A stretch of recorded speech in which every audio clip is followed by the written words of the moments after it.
Hi. So for this video, we'll talk about the difference variation in heredity. And yeah, in the past few examples, we got very lucky, and we've been looking at dominant patterns. Mendel, when he did experiment, he was very lucky. He got very fortunate that he had his experiment very simple. It was either on and off, white or purple. The flowers here. If I have a white flower and a purple flower, and if they cross, right, you'll give me a flower that's, well, we thought it would be more of a mix, but it turns out it is straight up a purple flower, right?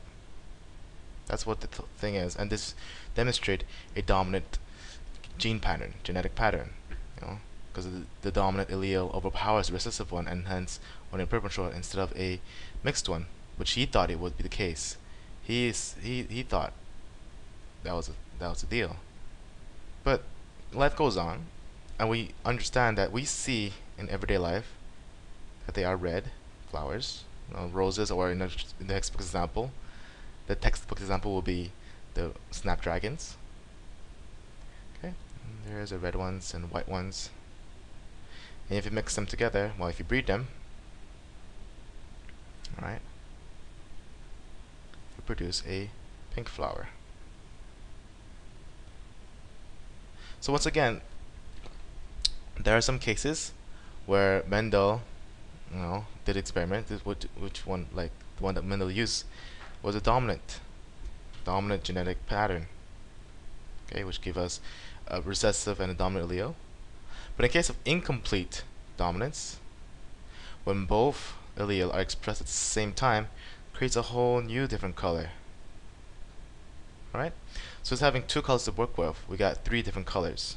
And that's what we're looking at, right, in a very general perspective. Okay? Let's draw a Punnett square, and I'll show you how this works in a Punnett square. Okay? Just give me a second. I'm terrible at drawing squares. Yeah, it's one big fat square. Okay, I'm gonna add another layer. Just give me a second. And let's do a true breeding cross, a homozygous cross another homozygous. Oops, this shouldn't be there, sorry. Like this. Don't forget, your genotype parents, the alleles, goes on top, also on the side, like so. All right, and then we'll fill it up like how we would do, is like usually. CR is here, CR is here, going downwards. CR here, oops. CR here, and then the CW is this way.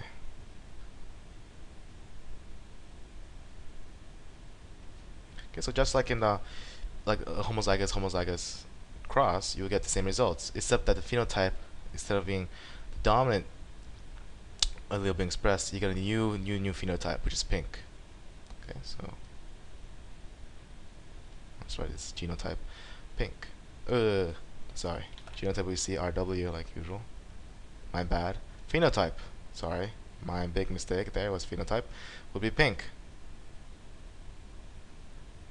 Okay, I'm gonna pause for a second and set up for another example for heterozygous cross. So hold on, just give me a second, and we're back. Hocus pocus, I did it for you guys.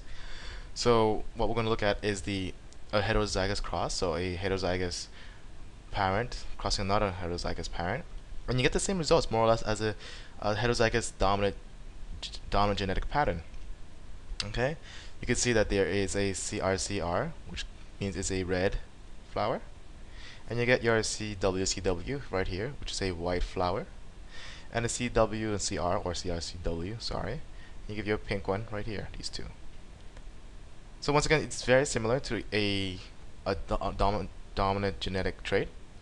The only big difference is that you get a new phenotype. Oh wow, I misspelled that. Yeah. Sorry. A new genetic trait, which is pink. They share the same probability, so this would be 25%, 50% of getting offsprings, and 25% of getting offsprings here. Alright? So this is very simple. I just want to demonstrate that both alleles express at the same time. And I'll see you next time.